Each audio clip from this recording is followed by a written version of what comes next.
Welcome once again to Lehto's Law. Here's Steve Lehto. Trying to remember if this story crossed my radar when it first happened, but this is one of those stories where I'm kind of glad I didn't do a video about it till now because it's taken a really strange legal twist, and a whole bunch of people sent me this story.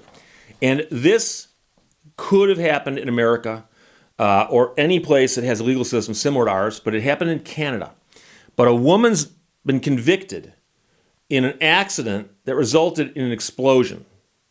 And she has now sued a food and beverage company, saying that she had been overserved alcohol prior to the accident. Therefore, they should be on the hook for what she did later in a car that she couldn't drive appropriately due to the alcohol in her system. And that concept is called Dram Shop Act or Dram Shop Law. And we'll talk about that, but that's generally speaking the idea that if you go to a bar, this is the best example, you go to a bar and you start drinking and you drink too much, the bar has a duty to watch you and realize that you are now drunker than you should be, or they should stop you before you get that drunk. And if you don't believe me, watch Bar Rescue, John Taffer. He often talks about this, that well-run bars, one of the things they do is they watch the people who are there to make sure they don't get over drunk, because if they do, the bar can be on the hook for that. Now, the question is, can these companies she's named be on the hook for the damage that she caused when she did something with her car that caused a home to explode? We'll see. The claim looks to expand liability for something that happened back in 2019. The story is from CBC News.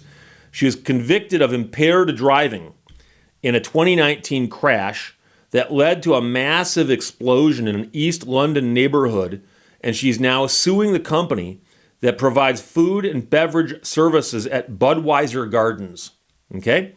So in a statement of claim, she's 26 years old, and she says that the Ontario Food Services company that she's named shares at least some of the liability for lawsuits filed by the victims against her and her father over the explosion. The statement of claim says that she and her father are facing 6 lawsuits, and I'm guessing that her father either owned or insured the car that she was driving, and that's why he's named. So you often name the driver and the owner of the car if they are indeed 2 separate entities. The woman's from Waterloo. She pleaded guilty in October of 2020 to 4 counts of impaired driving, causing bodily harm, for the crash that set off the explosion on Woodman Avenue back in August of 2019. She was given a 3-year prison sentence in February of 2021. The court heard that she had been driving home from a Marilyn Manson concert, and the concert had been at Budweiser Gardens. Then she drove the wrong way on Queens Avenue before slamming into a house, severing the brick house's gas line. So, you're driving along and all of a sudden you hit a house. Something was done wrong to allow that to happen. Generally speaking, at least all the houses I've seen, are to the side of the road, not in the road. Just pro tip. So if you look up and there's a house in front of you, you should stop. The house ain't gonna move, okay? So first responders pulled her from the car. They cleared the area. And then 15 minutes later, the house exploded, setting other houses on fire and throwing debris 200 meters away. Now, no one died, but the blast destroyed 4 homes and did injure 7 people, which is why the driving while impaired with causing bodily harm, that's where you get that from. So according to her statement of claim, this is the claim that she filed along with her father. They alleged that the people who served the alcohol at the concert had a responsibility to do more to ensure her safety that night. The company was not available for comment. And by the way, it does indicate here that her father was who owned the car. So she was driving it. Her father owned it. The statement of claim, which includes allegations that have not been proven in court, of course, alleged that the alcohol serving company or their employees served alcohol to her when they knew or ought to have known that she was intoxicated or would become intoxicated. They also allege that the company failed to provide properly trained bouncers at the exits and monitor the state of intoxication for those leaving the venue. And I'm not sure, that might be a bit of a stretch, because most dram shop, and I'll tell you right now, I got a brief description that was nice and concise. Dram shop laws in most jurisdictions establish liability on a negligence basis for serving alcohol to a patron whom the server knows or reasonably should know is intoxicated, or for serving alcohol to someone under the legal drinking age. But the negligence speaks of a duty, okay? And so you walk into a bar and you sit down at the bar and you order a drink. The bartender interacts with you. And if you just walk in off the street and you're sober as a church mouse, they can give you a drink, not a problem. You slam down a bunch of those and you order another one later on that evening. The bartender looks at you and you're looking a little tippy. Your eyes are glassy. Your language is all messed up. And he's seen you stumble around the bar trying to find like a bathroom or something. And then later on you come back and you almost fall off your stool. The bartender is under a duty to not serve you. And they're doing it for your own good. But the question is whether the person serving the alcohol knows that is one thing. But are they really required to hire people to police the exits of the building and watch every single person who goes out and stop the ones who look like they might be a little bit overly drunk? Is that really part of their job?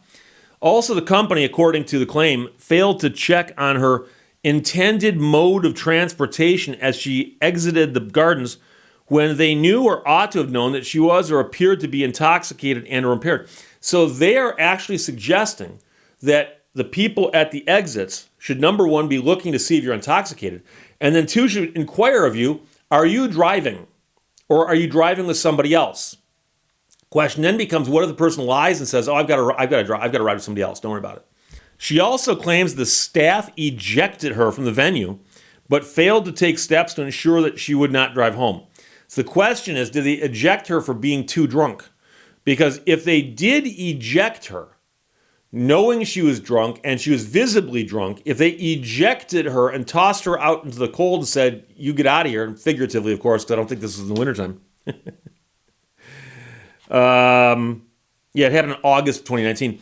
When they tossed, if they tossed her out and she was visibly drunk, that might be, of these four allegations, the one that I would look at the most. Because if you've ever been to a show at a stadium, and I may have mentioned previously, I saw Elton John last summer at Comerica Park where the Detroit Tigers play baseball. And there are just monstrous lines at every single concession stand. And they sell beer, they sell pizza, they sell wine, I believe. They sell all kinds of stuff. And behind the counter are 3 or 4 overworked employees who are moving as fast as they can and they can't keep up. And the implication is that it is also their job not just to take the money and hand out the beer, but to evaluate every single person they sell a beer to and go, wait a second, is that person drunk or not? So that's one thing. But if they actually had ejected her from the venue, the question then is, when they ejected her, did that raise the level of scrutiny a bit to where they should have said, hey, we're throwing her out of here. She's by herself. She's drunk. I wonder if she's a harm, or I wonder if she's a threat of harm to other people or herself. And that would be a fair question. So the claim says that if she or her father are required to pay any amount, they are entitled to contribution and indemnity from the defendant, which is the company that runs the concessions at that stadium. So dram shop laws, like I told you, in most jurisdictions establish liability on a negligence basis, but not a strict liability basis, meaning that just because you got drunk and went out and caused trouble does not mean that the bar is automatically on the hook. You still have to show that they were negligent, and the negligence does arise from the duty they owe you because they're serving you alcohol. They're not drunk, but you might be. It's their job to look at you and say, is it safe to give this person another drink? Is it safe to give them another drink? And so on. And they have that job. That is their job. But I've never seen it raised in a situation like this. And they do raise it here not with just the servers, but they're also calling out the security in the building and saying there should have been better security at the gates, and somebody should be watching people walking out to see how drunk they are.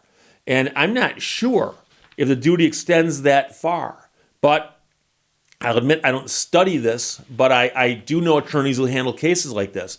And I've heard of some really bad examples where you look at it and go, okay, that's one where the bar should have cut that person off and didn't. So it'll be interesting to see what happens. But as of right now, the woman has been convicted for the crash that she was involved in, and I think she's in prison right now.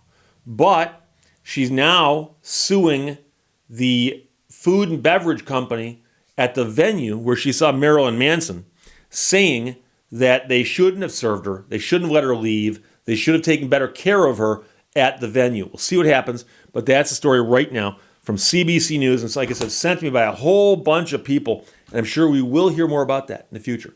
Questions or comments, put them below. Let's talk to you later. Bye-bye. Thank you for watching Lehto's Law. I went to the bookstore and asked the saleswoman, "Where's the self-help section?" She said if she told me, it would defeat the purpose.